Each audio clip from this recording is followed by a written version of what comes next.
Sound হচ্ছে না।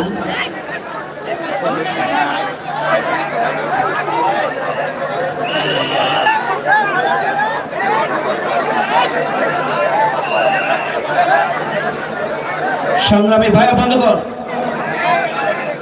একজন রিকশাওয়ালা, বয়স 15 বছর,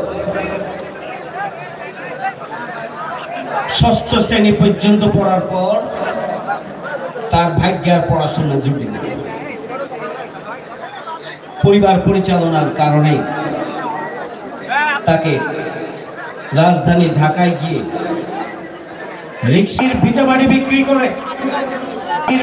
বিক্রি করে কিন্তু বিদেশ থেকে বেশি কিছু আনার পরে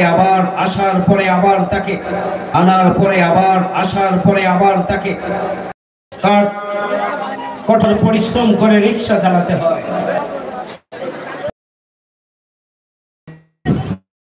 তার 3 সন্তান, চোখে বড় স্বপ্ন।